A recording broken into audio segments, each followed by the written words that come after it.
السلام علیکم ورحمۃ اللہ وبرکاتہ الحمد للہ رب العالمین والعاقبۃ للمتقین والصلاة والسلام علی سید الانبیاء والمرسلین نبینا محمد وعلی آلہ وصحبہ اجمعین اما بعد فاعوذ باللہ من الشیطان الرجیم بسم اللہ الرحمن الرحیم رب اشرح لی صدری ویسر لی امری واحلل عقدۃ من لسانی یفقہوا قولی۔ یہ باب ہم نے مکمل کر لیا تھا یا رہتی تھی اس میں سے کچھ احادیث؟ باب المحاسبۃ علی الصلاۃ 466 سے ہم پڑھیں گے، حدیث نمبر ہے 466۔ باب یہ تھا کہ نماز کے بارے میں محاسبہ، جو اللہ سبحانہ و تعالیٰ نے نماز کا حساب کتاب لینا ہے، تو پہلے نمبر پر بات تو یہ تھی کہ حقوق العباد، ان میں سے جو سب سے پہلے محاسبہ لیا جائے گا وہ خون کا معاملہ ہوگا، اور حقوق اللہ میں سے سب سے پہلے جس کا حساب لیا جائے گا وہ نماز ہوگی۔ تو سوال پیدا ہوتا کہ توحید نہیں ہوگی؟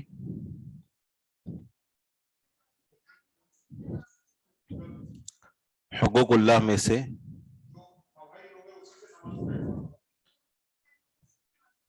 ہم یوں کہہ سکتے ہیں کہ کفار سے تو کوئی حساب ہوگا ہی نہیں، جو کفار ہیں ان سے کوئی حساب نہیں ہوگا۔ جی ہاں۔ عن ابی ہریرہ رضی اللہ عنہ ان النبی صلی اللہ علیہ وسلم قال ان اول ما يحاسب به العبد یوم القیامت صلاته۔ ابو ہریرہ رضی اللہ عنہ سے روایت ہے کہ بے شک نبی صلی اللہ علیہ وسلم نے فرمایا، سب سے پہلے ما یحاسب به العبد، کہ جس کا محاسبہ کیا جائے گا بندے سے قیامت کے دن، صلاتہ، وہ اس کی نماز ہوگی۔ قیامت کے دن سب سے پہلے جس چیز کا بندے سے محاسبہ کیا جائے گا وہ اس کی نماز ہوگی۔ صلاتہ، اب میں سے کون بتائے گا کہ اس کے اوپر پیش کیوں ہے؟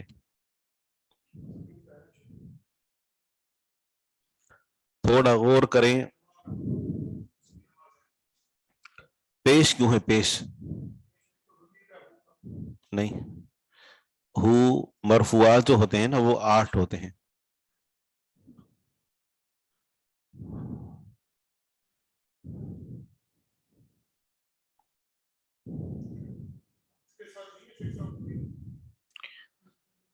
ضمیر کا معاملہ ٹھیک ہے، لیکن اعراب جو ہوتا ہے نا، اعراب وہ ہمیشہ کوئی نہ کوئی اس کے پیچھے ہوتا ہے۔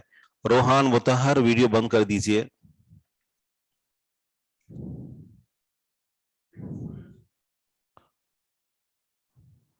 مفعول ہوتا تو مفعول منصوب ہوتا ہے۔ درست جواب آ چکا ہے، پہلے بھی آیا تھا ابھی بھی آیا ہے، اور وہ یہ ہے کہ یہ ان کی خبر ہے۔ ان کی خبر ہے، ان کا اسم ہے اول، اور خبر ہے صلاتہ۔ فَإِن وُجِدَتْ تَامَّةً، بس اگر وہ پائی گئی مکمل، کتبت تامتن، تو اس سے مکمل لکھا جائے گا۔ اب یہاں پھر سوال ہے، تامتن یہ منصوب کیوں ہے؟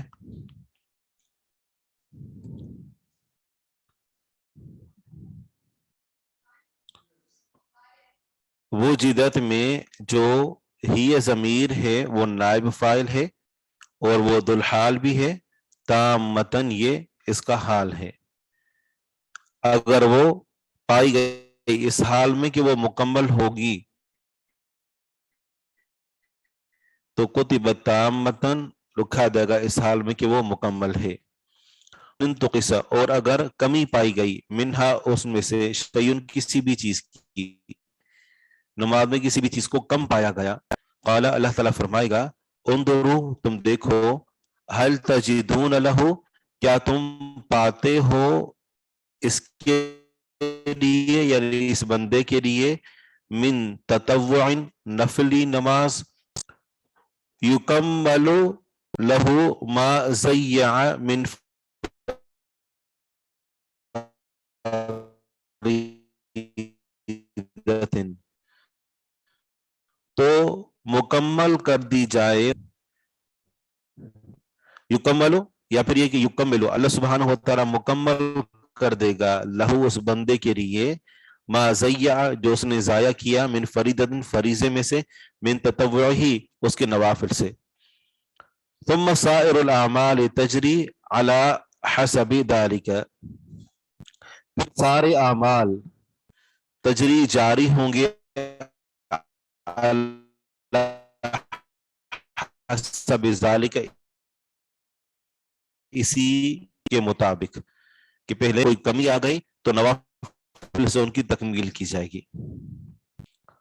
اگلی حدیث ہے 467 عن ابی ہریرہ رضی اللہ عنہ عن رسول اللہ صلی اللہ علیہ وسلم قال اول ما يحاسب به العبد صلاته فإن كان اکملها، سب سے پہلے بندے کا جو حساب لیا جائے گا وہ اس کی نماز ہوگی، فإن كان اکملها،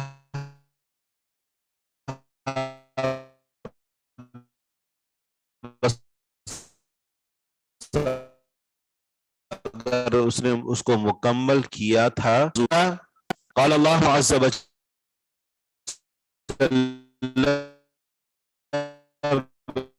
اگر نہ اللہ تعالیٰ فرمائے گا ان وجد لہ تطوع، بس اگر نوافل پائے گئے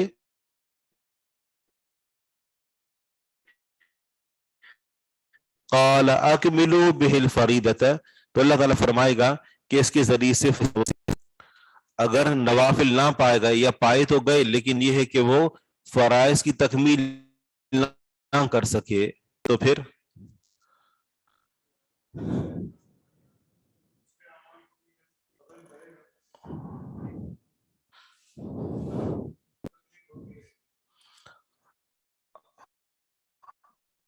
آواز کا مسئلہ آ رہا ہے، ہم ان کو بلاتے ہیں۔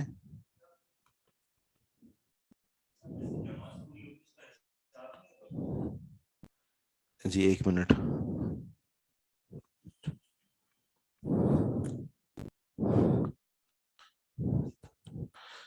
ترجمہ ریپیٹ کر دیں، اس حدیث کا ترجمہ آسان ہے اور وہی ہے جو پچھلی حدیث کا تھا، ترجمہ پھر ہم ذکر کر دیتے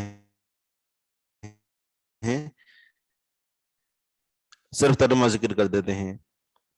ابو ہریرہ رضی اللہ عنہ سے روایت ہے کہ رسول اللہ صلی اللہ علیہ وسلم نے فرمایا صحیح بدے کا ہوگی، فَإِن كَانَ أَكْمَلَهَا، بس اگر اس نے اس کو مکمل کیا تھا، وگرنہ اللہ تعالیٰ فرمائے گا۔ السلام جی، یہ ہم ہیں سیکنڈ ایئر میں اور یہاں آواز کا مسئلہ ہو رہا ہے۔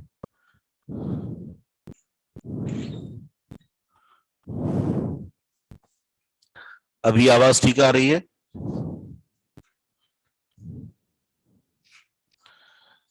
وعلیکم السلام، جی بتائیے آواز صحیح آ رہی ہے؟ ٹھیک ہے، پھر میسج آئے تھے 2-3، ٹھیک ہے۔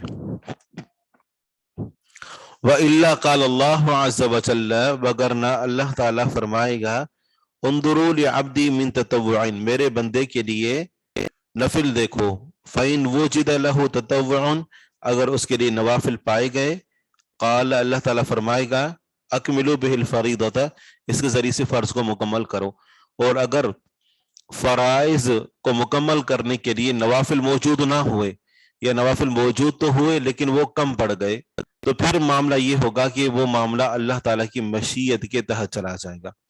اگر چاہے گا اللہ تعالیٰ تو معاف کر دے گا، لیکن یہ نہیں ہوگا کہ زکوٰۃ کو اٹھا کر نماز کو پورا کیا جائے، ایسا نہیں ہوگا، ہر عمل کا اپنا اپنا حساب ہوگا۔ تو اگر اللہ تعالیٰ چاہے گا تو اپنے فضل سے معاف کر دے گا، درگزر کر دے گا، اور اگر نہیں چاہے گا تو اللہ تبارک و تعالیٰ بندے سے حساب لے گا کہ ایسا تم نے کیوں کیا، ٹھیک ہے نا۔ رسول اللہ صلی اللہ علیہ وسلم نے فرمایا کہ من نوقش فقد عذب، کہ جس سے اللہ تعالیٰ نے مناقشہ کیا نا، جس کو اللہ تعالیٰ نے یہ فرمایا کہ یہ کام تم نے کیوں کیا، تو اس کیوں کا جواب کوئی نہیں دے سکتا، بس جس سے اللہ تعالیٰ نے پوچھنا نہیں کیوں، تو سمجھو کہ اس بندے کو عذاب ہوگا ابھی۔ اللہ تعالیٰ ہم سب کو محفوظ رکھے، آمین۔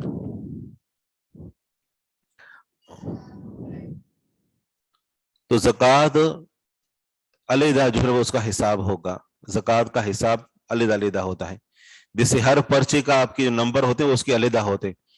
یہ نہیں ہوتا کہ اس میں سے نمبر سارے اکٹھے کر کے ہاں آخر میں جو آپ جو پاس ہوتے ہیں یا فیل ہوتے ہیں وہ سب کو جمع کیا جاتا ہے. جی ہاں. لیکن یہ ہے کہ ہر ایک عمل کا اپنا اپنا حساب ہے. حقوق العباد کا علیحدہ ہے, حقوق اللہ کا علیحدہ ہے, عام بندوں کے حقوق علیحدہ ہیں, پھر بیوی بچوں کے حقوق علیحدہ ہیں, بیوی کے حقوق علیحدہ ہیں, اولاد کے حقوق علیحدہ ہیں. تو ہر ایک کی اپنی اپنی کیٹیگری ہے اور ہر ایک کے یوں سمجھے کہ اپنے اپنے درجات ہیں, اپنے جو نا وہ اس کا بندے نے جواب دینا ہے. جی ہاں بالکل ایسا ہی ہے, ایسا ہی ہے. حتیٰ کہ آخر میں بندے کو بھی وزن کے لیے ڈالا جائے گا کہ تمہارا بھی وزن ہو, ٹھیک ہے نا, تو اس کو پھر دیکھا جائے گا کہ اس کی خود کی کیا حیثیت ہے. باب ثواب من اقام الصلاۃ, توبہ کے بعد بھی حساب ہوگا. توبہ کا معنی ہے کہ اللہ تعالیٰ مٹا دیا, ختم کر دیا تو وہ گناہ اس کا وجود ہی نہیں ہے. توبہ کا معنی ہے کہ اللہ تعالیٰ نے وہ یوں سمجھے کہ جو گناہوں کے جو رجسٹر تھے نا ان کی کوئی حیثیت ہی نہیں رہے گی, ان کو جو ہے وہ گناہوں کے پلڑے میں ڈالا ہی نہیں جائے گا, وہ تو مٹ چکے, ختم ہو چکے, یعنی ہوا کے اندر اڑا دیے گئے, تو ان کا کوئی وجود نہیں ہوگا. باب ثواب من اقام الصلاۃ, یہ باب ہے اس بیان میں کہ اس آدمی کا ثواب کہ جس نے نماز قائم کی. نہیں, قضاء عمری یہ احناف کا خود ساختہ جو ہے وہ یوں سمجھے کہ یہ ایک فقہ ہے, احادیث اس کا کوئی ثبوت نہیں ہے. آپ علیہ الصلوۃ والسلام نے کیا کی تھی, صحابی کو حکم دیا تھا کہ اسلام سے پہلے جو تمہاری نمازیں رہ چکی ہیں وہ پڑھو, یا کسی نے اگر توبہ کی ہو, نماز کا اگرچہ چھوٹنے کا تصور تو نہیں تھا, لیکن بعد میں اگر مثال کے طور پر کوئی مرتد ہو گیا تھا اور بعد میں اس نے اسلام قبول کر لیا, تو کیا آپ نے فرمایا کہ بیچ میں تم نے نمازیں چھوڑی وہ پڑھو؟ نہیں. عن ابی ایوب ان رجلا قال یا رسول اللہ اخبرنی بعمل يدخلني الجنة فقال رسول اللہ صلی اللہ علیہ وسلم.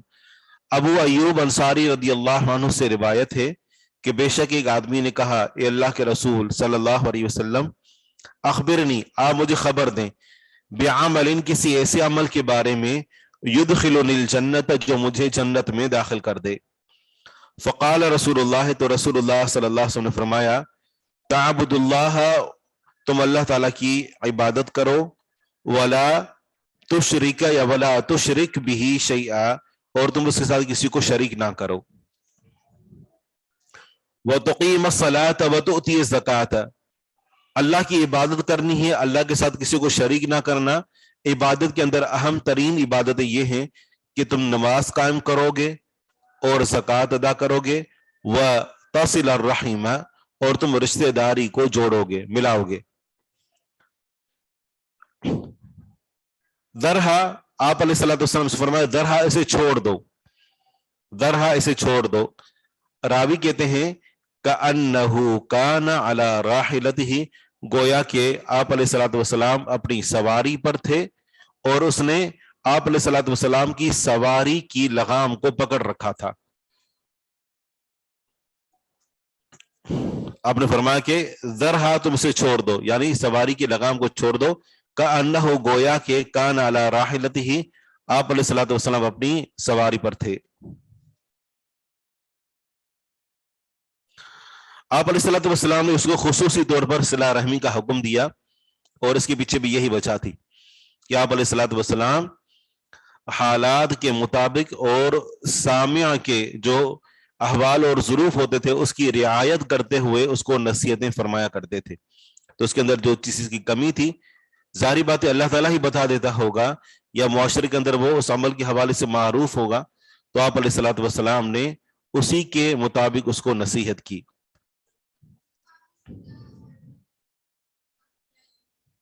اپنی سواری پر, گویا کہ آپ علیہ الصلوۃ والسلام تھے اپنی سواری پر.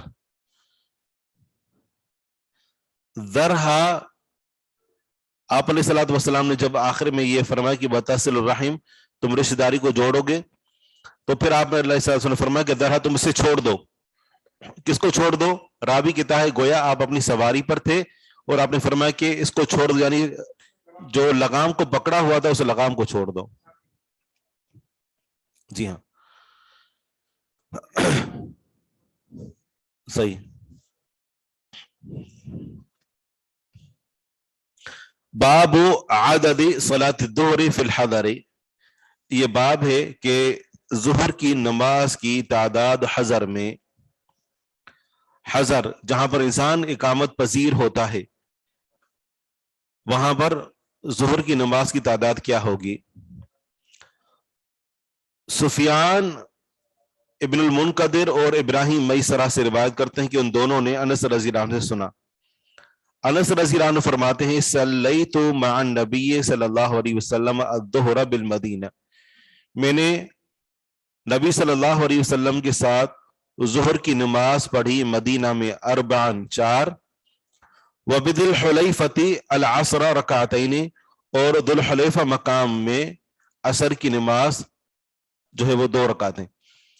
اب اس لیے نہیں کہ ذو الحلیفہ مقام پر عصر کی نماز 2 رکعتیں پڑھی، اس کے پیچھے وجہ یہ نہیں تھی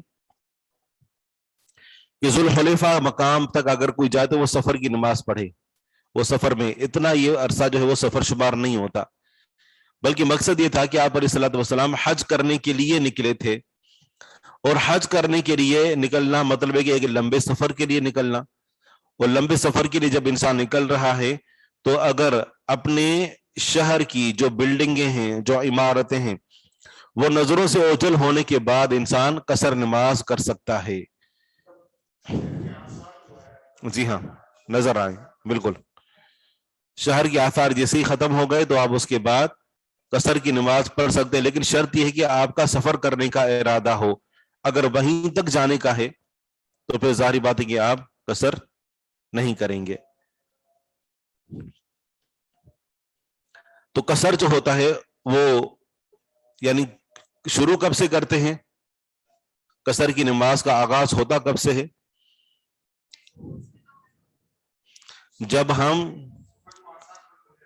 ہم شہر سے نکل رہے ہوں اور ہمارا سفر کرنے کا ارادہ ہو اور شہر کے آثار ختم ہو جائیں، تو پھر کتنے سفر پر، کتنی مسافت پر ہم قصر نماز پڑھ سکتے ہیں؟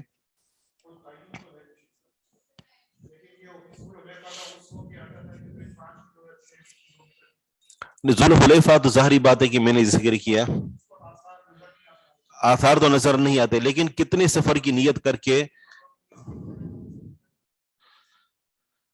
اس بارے میں شدید ترین اختلاف ہے، ٹھیک ہے نا، کوئی تعین نہیں ہے، لیکن جس کو سفر کہا جا سکتا ہے، اور عرف عام میں سفر کچھ کہتے ہیں کہ 70 کلومیٹر اور کچھ کہتے ہیں اس کی آدھی مدت 30 یا 35 کلومیٹر. آج میں نے پھر اس پر جو پڑھا تو اتنا اختلاف ہے کہ مدہ مزید الجھ جاتا ہے اور اصل بات بھی یاد نہیں رہتی. تو 70 کہہ لیں یا پھر اس کا آدھا کر لیں، ٹھیک ہے نا، جس کے اوپر آپ کا دل مطمئن ہو. لیکن ظاہری بات ہے کہ جب آپ اس کو یعنی سفر قرار دیتے ہو، کسی ایسی جگہ پر جاتے ہوں کہ جو آپ سے دور ہو، لیکن آپ تو کراچی کے اندر ہی تقریباً کتنے کلومیٹر ہو گیا ہے، 40 کلومیٹر، تو آپ صرف کراچی کے اندر ہی گھومتے رہیں گے، شاید 50 کلومیٹر.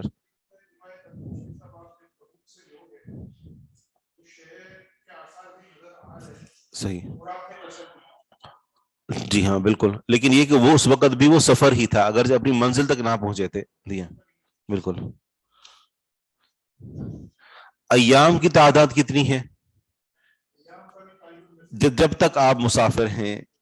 جی ہاں، لیکن اگر آپ نے مثال کے طور پر آپ یوں سمجھے کہ اگر آپ نے کسی ایک جگہ پر جا کر اور آپ نے وہاں رہنے کا ارادہ کر لیا ہے، ٹھیک ہے نا، آپ کا بہت وہاں پر رہنے کا ارادہ ہے، کہ جیسے مثال کے طور پر آپ 1 مہینہ کسی جگہ رہنے کے لیے گئے ہیں، تو پھر یہ سفر شمار نہیں ہوگا.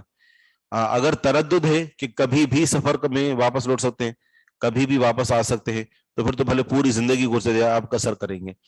لیکن اگر، کیونکہ آپ علیہ الصلوۃ والسلام کی جو حج کے دن تھے نا، اس سے وہ اندازہ لگا گیا ہے، کچھ کہتے ہیں 19 دن تھے، کچھ 18 دن تھے، کچھ 20 دن تھے، ٹھیک ہے نا. تو بہرحال اس میں بھی کوئی حد بندی نہیں، جب تک آپ سفر کے اندر ہیں، جب تک سفر آپ کا چل رہا ہے، تب تک جو ہے وہ آپ مسافر کے حکم نماز آپ قصر کریں گے.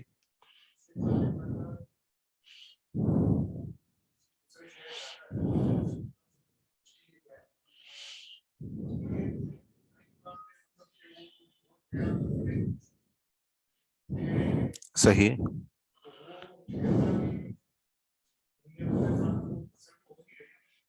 صحیح.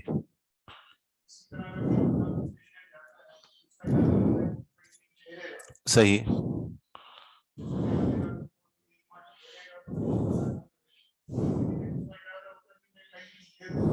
صحیح. اب یہ دیکھیے کہ یہاں جو سفر جو کچھ بندہ کر رہا ہوتا ہے نا، تو اس کے ذہن کے اندر کوئی نہ کوئی شکل موجود ہوتی ہے کہ مجھے یہاں میرے لیے ٹھہرنا کتنے دن ہے. تو جیسا کہ میں نے ذکر کیا کہ کچھ جو ہے اس کو 19 دن تک لے جاتے ہیں آپ علیہ الصلوۃ والسلام کی سفر حج کو دیکھتے ہوئے کہ آپ علیہ السلام نے اس میں قصر کیا تھا. جی ہاں. تو اب یہ ہے کہ اگر 19 دن کا، کچھ کہتے ہیں 18 دن کا، وہ آنے جانے کے دن کو نکال لیتے ہیں، کچھ اس سے کم، تو 18-19 دن تک اگر آپ کا کسی جگہ رہنے کا ارادہ ہے، 18 دن تک یا 19 دن تک آپ کا رہنے کا ارادہ ہے، تو آپ تب تک آپ قصر کر سکتے ہیں. مختلف اقوال ہیں، اختلاف شدید ہے اس میں بھی، سفر کے معاملے میں بہت زیادہ اختلاف ہے، کسی ایک پر اتفاق نہیں ہے. ہاں اگر یہ ہے کہ آپ کا اس سے زیادہ ٹھہرنے کا ارادہ ہے لیکن آپ شور نہیں ہے کہ آپ کبھی بھی جو ہے وہ یعنی واپس جا سکتے ہیں، تو پھر بھی آپ قصر کریں گے، ٹھیک ہے نا. لیکن اگر آپ کو پتہ نہیں ہے،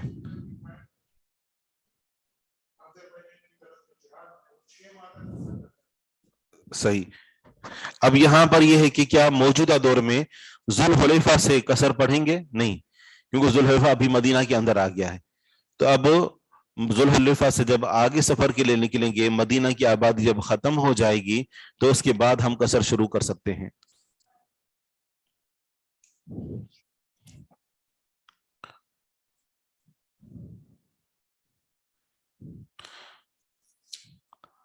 ٹھیک ہے. حدیث کا ترجمہ کر لیا ہم نے کہ نبی صلی اللہ علیہ وسلم نے کے ساتھ انس رضی اللہ عنہ نے ظہر کی نماز مدینہ میں 4 رکعتیں پڑھی اور ذوالحلیفہ میں عصر کی نماز 2 رکعتیں پڑھی. 4 دن کا ارادہ ہو تو قصر کریں گے. جی ہاں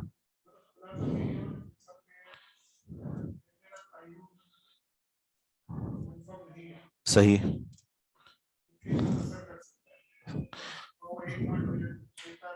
صحیح صحیح. آپ صحیح. اب مائک ہاتھ میں رکھیں، ٹھیک ہے. باب صلاۃ الظہر فی السفر، یہ باب ہے کہ ظہر کی نماز سفر میں کتنی پڑھنی ہے.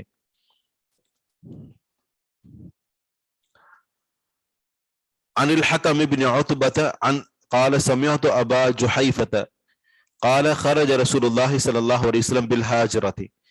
ابو جحیفہ رضی اللہ عنہ سے روایت ہے، فرماتے ہیں کہ نکلے رسول اللہ صلی اللہ علیہ وسلم بالحاجرۃ، دوپہر کو. قال ابن المثنى الى البطحاء، محمد ابن المثنى فرماتے ہیں کہ بطحاء نامی وادی کی طرف. فتوضا، بس آپ علیہ الصلوۃ والسلام نے وضو کیا. وصلی الظہر رکعتین، اور آپ علیہ الصلوۃ والسلام نے ظہر کی نماز 2 رکعتیں پڑھی. والعصر رکعتین، اور عصر کی نماز 2 رکعتیں پڑھی. وبین یدیہ عنزۃ، اور آپ علیہ الصلوۃ والسلام کے سامنے نیزہ تھا. تو یہ آپ علیہ الصلوۃ والسلام مدینہ سے بطحا نامی وادی کی طرف نکلے، جو ظاہر ہے کہ مدینہ سے باہر تھی، دوپہر کے وقت. اور آپ علیہ الصلوۃ والسلام نے سفر میں دونوں نمازوں کو ایک تو قصر کیا اور دوسرا دونوں کو جمع کیا. اگر آپ کا اپنا گھر ہے، مثلا تو یہاں سے آپ حیدرآباد جاتے ہیں اور حیدرآباد میں آپ کا اپنا گھر ہے اور وہاں آپ نے 1-2 دن رہنا ہے، تو وہاں پر آپ قصر نہیں کریں گے کیونکہ وہاں پر آپ کا اپنا گھر ہے. اگر وہاں سسرال ہے تو صرف سسرال، جیسے آپ یہاں سے لاہور جاتے ہیں، اسلام آباد جاتے ہیں اور وہاں پر آپ کا سسرال ہے، ظاہری بات ہے کہ وہ بھی آپ کا اپنا گھر نہیں ہے، تو وہاں پر بھی آپ مسافر کے حکم میں ہوں گے. ہاں یہ ہے کہ آپ کی اہلیہ، ظاہری بات ہے کہ وہ اس کا اپنا گھر ہے تو وہ مسافر کے حکم میں نہیں ہوگی، وہ اس کا اپنا گھر ہے، وہ نماز پوری پڑے گی. تو پھر وہ ظاہری بات ہے اب اس کے 2 گھر ہو گئے، ایک تو یہی شوہر کا گھر اور دوسرا اس کے والدین کا گھر، دونوں گھر اس کے اپنے ہیں. لیکن جہاں تک جو مرد کا معاملہ ہے تو مرد اپنے سسرال میں جا کر وہ قصر کرے گا.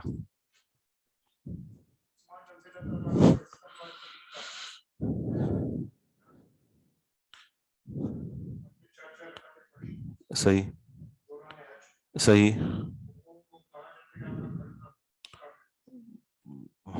صحیح، وہاں استدلال ممکن ہے. کہتے ہیں کہ جہاں وراثت ہو وہاں قصر نہیں ہے، یہ کوئی اصول نہیں ہے. وراثت ہو وہاں جو ہے وہ قصر، ایسا نہیں ہے. جی، اپنے والدین جیسے لاہور میں ہو تو نہیں، والدین کا گھر آپ کا اپنا گھر ہے، بھائی کا گھر آپ کا اپنا نہیں ہے، بہن کا گھر اپنا نہیں ہے. جہاں جو والدین کا گھر ہے وہ آپ کا اپنا گھر ہے، کہ جس گھر میں آپ بھی حصے دار ہیں، شریک ہیں. ٹھیک ہے نا. تو یہ ہے کہ اس میں آپ جا کر جو ہے وہ اپنی نماز پوری پڑھیں گے، قصر نہیں کریں گے. کتنی پڑھیں گے؟ سفر میں، سفر کے اندر ظہر کی 2 رکعتیں پڑھیں گے. ہمارے ایک ساتھی ہیں اور کافی جو ہے وہ انہوں نے شیخ صاحب کے ساتھ بڑا اچھا ٹائم گزارا ہے، ان کے بارے میں ایک بات مشہور ہے.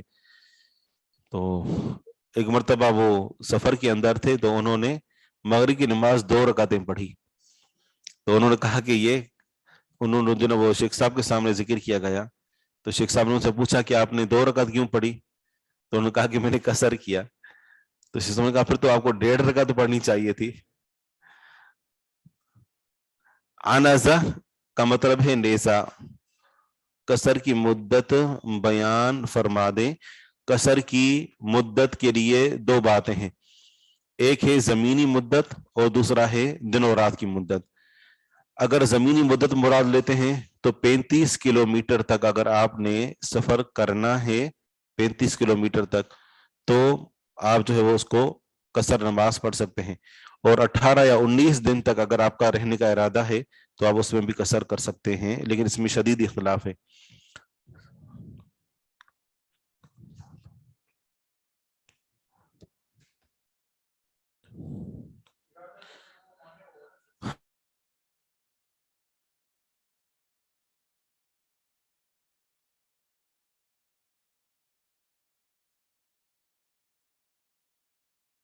پختہ کر لیا ہے ہاں، تو پھر تو ظاہری بات ہے کہ وہ پوری پڑے گا. اچھا، یہاں پر جو ہے کہتے ہیں کہ کیا صحابہ کرام جنہوں نے مکہ سے مدینہ کی طرف ہجرت کی تھی اور دوبارہ جب مکہ آتے تھے تو وہ پوری پڑھتے تھے یا قصر کرتے تھے؟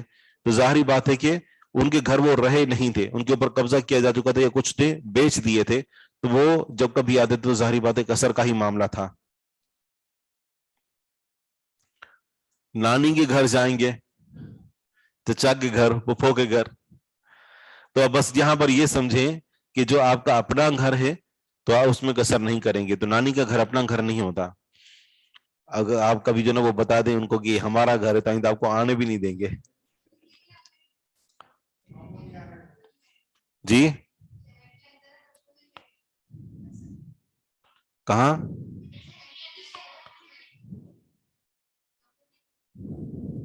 شہر میں ہے اور قریب ہے، ہاں پھر تو نہیں کریں گے.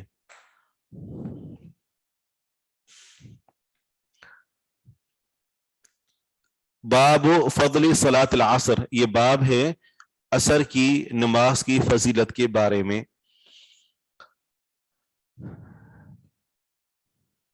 عن ابی بکر بن عمارة بن رویبۃ الثقفی عن ابیہ قال سمعت رسول اللہ صلی اللہ علیہ وسلم یقول، آپ علیہ الصلوۃ والسلام فرما رہے تھے، لن یلج النار، ہرگز نہیں داخل ہوگا آگ میں، من وہ شخص، ہرگز نہیں داخل ہوگا آگ میں وہ شخص، صلی قبل طلوع الشمس، جس نے سورج طلوع ہونے سے پہلے نماز پڑھی، وقبل غروبها، اور اس کے غروب ہونے سے پہلے نماز پڑھی. سورج طلوع ہونے سے پہلے فجر کی نماز اور سورج غروب ہونے سے پہلے عصر کی نماز. جس نے ان دونوں نمازوں کی پابندی کی تو وہ آدمی جہنم کے اندر داخل نہیں ہوگا. پابندی تو ساری نمازوں کی ہی کرنی ہے، لیکن یہ خصوصی طور پر ان کا ذکر کیا کہ جس نے ان دونوں نمازوں کا اہتمام کیا. فجر کی جو تخصیص اس لیے کی کیونکہ یہ وقت آرام کا ہوتا ہے، اور اس وقت اگر کسی شخص کا ایمان مضبوط ہو تو وہی شخص نماز پڑھنے پر آمادہ ہو سکتا ہے، یا پھر ایمان مضبوط ہو یا پھر اس کی ملازمت ہو، جیسے اس کو جو وہ فوراً اٹھ کر اور جانا ہے، یا پھر ایک اس نے نماز پڑھانی ہے، اس کا کام ہی نماز پڑھانا ہے. اچھا، اور یہ ہے کہ عصر کی نماز کا معاملہ اس لیے اہم ہے کہ عصر کے موقع پر دو کیفیتیں ہوتی ہیں، یا تو انسان قیلولے میں ہوتا ہے، قیلولہ کرنے کے لیٹا ہوتا ہے، یا پھر کاروباری حضرات جو مارکیٹ ہوتی ہے وہ اپنے عروج پر ہوتی ہے اس وقت، تو ایسے میں اپنے کاروبار کو چھوڑ کر اور نماز کے لیے وقت نکالنا بہت مشکل ہوتا ہے۔ یہ بات ہم آسانی سے کہہ دیتے ہیں، لیکن کاروباری حضرات جانتے ہیں کہ اپنے کاروبار کو چھوڑ کر نماز کے لیے نکلنا، خاص طور پر جب یعنی گاہک جو ہے وہ ان کا رش لگا ہوا ہو اور مارکیٹ میں جو کمپٹیشن ہوتا ہے، یہ صورتحال ہو تو بڑا مشکل ہوتا ہے۔ تو جس نے یہ دونوں قربانیاں دیں، نیند کی قربانی دی، جسمانی راحت کی اور مالی راحت، اس کی قربانی دی، تو پھر اس کے لیے معاملہ یہ ہے کہ وہ جہنم میں داخل نہیں ہوگا۔ اور اگر کسی کو اللہ سبحانہ و تعالیٰ نے دونوں چیزوں سے مستغنی کر رکھا ہے، مثال کے طور پر ایک رات کو جلدی سو جاتا ہے اور ایک ایسا کوئی کام کاج بھی نہیں ہے، تو اس کے لیے تو یہ معاملہ اور زیادہ تاخیری ہے، تو اس کے پاس تو کوئی عذر بھی نہیں ہے، ادھر تو چلو ان کے پاس بھی نہیں ہے، لیکن اس کے پاس تو خوب مواقع موجود ہیں۔ اچھا، تو یہ عصر کی نماز کی فضیلت کے بارے میں جو ہے وہ ایک اور حدیث ہے کہ عصر کی نماز کی پابندی اہتمام کے ساتھ کرنی ہے، اور یہ روایت صحیح مسلم کے اندر بھی موجود ہے۔ عن ابی یونس بین یدیہ عنزۃ کا معنی ہے کہ ان کے سامنے نیزہ تھا، نیزہ جیسے تیر ہوتا ہے نا، تیر کی شکل کا، تیر کا جو منہ ہوتا ہے وہ لگا ہوتا ہے، اور اس کی جو نیچے ہوتی ہے تو وہ ایک لمبا سا لوہے کا ڈنڈا ہوتا ہے۔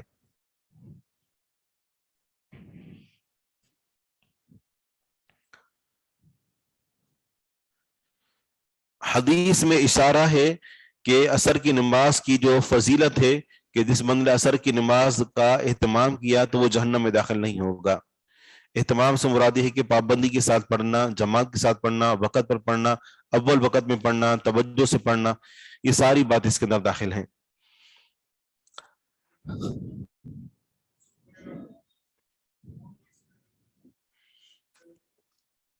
ایک یہ ہے کہ عذر تو ظاہری بات ہے، جس کا نام ہی عذر ہے وہ بندہ معذور ہے، ٹھیک ہے۔ جسے ایک سوال آیا تھا، مثال کے طور پر ایک سوال آیا تھا کہ ایک عورت ہے وہ جس مثال کے طور پر، یا مرد ہے تو وہ مثال بحریہ ٹاؤن سے وہ نکلتے ہیں، روزانہ کراچی میں آتے ہیں، نماز کا وقت ہوتا ہے یونیورسٹی میں، اور یہ کہ ان کے پاس کوئی پڑھنے کی جگہ نہیں ہے، اور پھر اس دوران کلاس ہو رہی ہوتی ہے، اور جیسے ہی نکلتے ہیں تو فوراً بس نکلنا وہ معاملہ ہوتا ہے۔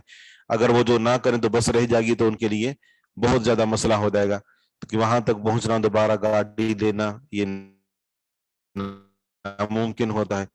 پھر اپنی گاڑی اگر کروائیں تو پھر تو ظاہری بات ہے کہ ہزاروں میں جا کر کرایہ پہنچتا ہے۔ تو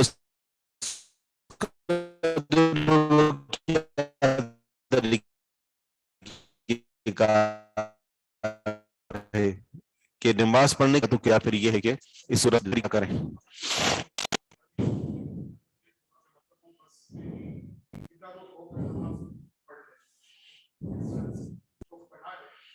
صحیح صحیح ٹھیک ہے، صحیح۔ تو میرا خیال ہے کہ سب سے پہلی بات تو یہ ہے کہ ہمارا جو تعلیم سسٹم ہے، پہلے تو اس کے اوپر جو ہے وہ ہم بات کریں گے کہ اس میں تو یہ طریقہ کار انتہائی غلط ہے کہ نماز کا وقت اور کلاسیں ہو رہی ہیں۔ اور دوسرا نمبر ہے کہ اگر یہ صورتحال بنتی بھی ہے تو اگر کلاس کو تھوڑی دیر کے لیے وقفہ لینا، اور مجھے نہیں لگتا کہ اگر کوئی بھی مسلم ہو یا غیر مسلم نماز پڑھنے سے منع کرے گا، اور اس میں وقت زیادہ نہیں لگتا، آپ پہلے سے باوضو ہوں، 5-7 منٹ کے اندر جناب آپ نماز پڑھ سکتے ہیں، صرف فرض کا ہی اہتمام کرنا ہے۔ آواز کٹ گئی تھی، دوبارہ بتا دیں، تو اسی صورت میں ضروری ہے کہ نماز کو اس کے وقت پر ادا کیا جائے، چاہے اس کی جو بھی شکل ہو، چاہے آپ کلاس سے آپ کو تھوڑی دیر کے لیے چھٹی لینی پڑے، اور اگر وہاں پر بھی ناممکن ہے بالکل، تو پھر یہ کہ آپ بس کے اندر بھی قبلہ رخ ہو کر جس قدر ممکن ہو اور وہاں پر نماز کا اہتمام کریں گے۔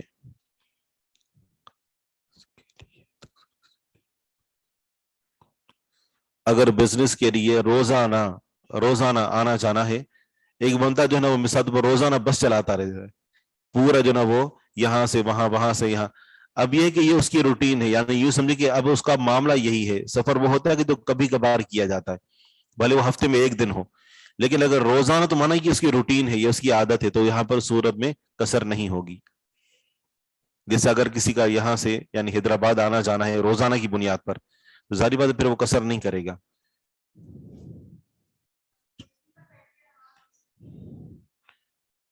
بس ٹرین میں گندگی ہوتی ہے، کرسی پر بیٹھ کر نماز ہو جاتی ہے. بالکل.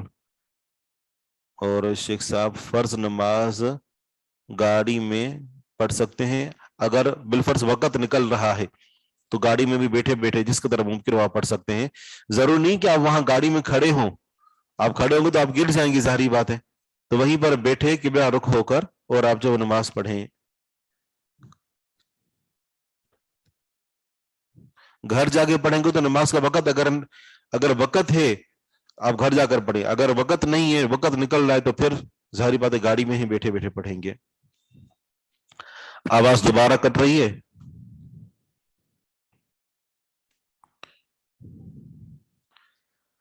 باب المحافظت علی صلاۃ العصر، یہ باب ہے کہ عصر کی نماز پر حفاظت کرنا. ام المؤمنین عائشہ صدیقہ نبی علیہ الصلوۃ والسلام کی زوجہ فرماتی ہیں کہ امرتنی عائشہ،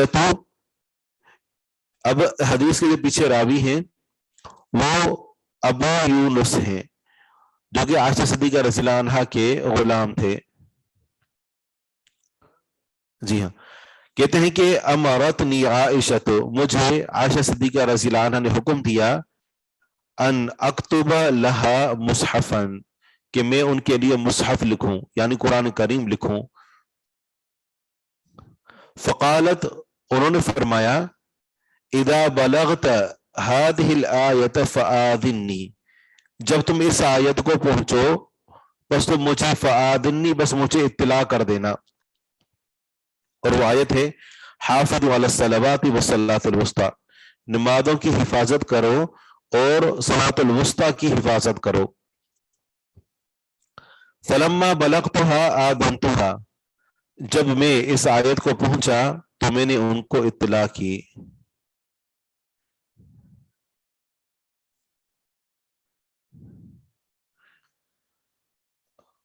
فَأَمْلَتْ عَلَيَّ، املت تو انہوں نے املا کروایا مجھ پر، لکھوایا مجھ پر. وہ آیت انہوں نے اس طریقے سے لکھوائی حافظوا علی الصلوات والصلاۃ الوسطی وصلاۃ العصر وقوموا للہ قانتین. قرآن کریم میں ہے حافظوا علی الصلوات والصلاۃ الوسطی وقوموا للہ قانتین. وصلاۃ العصر کے جو الفاظ تھے وہ عائشہ صدیقہ رضی اللہ عنہا نے لکھوائے. وقوموا للہ قانتین، اور تم کھڑے ہو جاؤ اللہ تعالیٰ کے لیے فرمان بردار ہو کر. ثم قالت، پھر انہوں نے فرمایا سمعتها من رسول اللہ، میں نے اس کو رسول اللہ صلی اللہ علیہ وسلم سے سنا ہے. اب اس کے بارے میں دو باتیں ہیں. پہلی بات یہ ہے کہ یا تو یہ پہلے قرآن کریم کے اندر اسی طریقے سے الفاظ نازل ہوئے تھے اور بعد میں ان الفاظ کو اٹھا لیا گیا. اس بارے میں ایک روایت بھی موجود ہے. برا بن عازب رضی اللہ عنہ فرماتے ہیں کہ حافظوا علی الصلوات وصلاۃ العصر، پہلے آیت کریمہ اس طریقے سے نازل ہوئی تھی حافظوا علی الصلوات وصلاۃ العصر. تو کہتے ہیں کہ جب تک اللہ تعالیٰ نے چاہا ہم نے اس آیت کو اسی طرح پڑھا. پھر اس کے بعد یہ آیت کریمہ نازل ہوئی حافظوا علی الصلوات وصلاۃ الوسطی، پھر یہ آیت کریمہ نازل ہوئی. تو عائشہ صدیقہ رضی اللہ عنہا کے قول کو اسی بات پر محمول کریں گے کہ پہلے یہ آیت کریمہ اسی طرح نازل ہوئی تھی، لیکن عائشہ صدیقہ رضی اللہ عنہا کو اس آیت کے منسوخ ہونے کا علم نہ ہو سکا، تبھی انہوں نے یہ الفاظ جو وہ لکھوا دیے. لیکن ظاہری بات صحابہ کرام کو معلوم تھا تو انہوں نے ان الفاظ کا اضافہ ختم کر دیا. یا پھر دوسری وجہ یہ ہو سکتی ہے کہ رسول اللہ صلی اللہ علیہ وسلم نے جب ان کو یہ آیت کریمہ بتائی ہو تو آیت کی تلاوت کے بعد اس لفظ کی خود تفسیر رسول اللہ صلی اللہ علیہ وسلم نے کر دی، تو انہوں نے سمجھا کہ شاید یہ بھی آیت کا حصہ ہے. تو اس وجہ سے انہوں نے اپنے اس آزاد کردہ غلام کو حکم دیا کہ آپ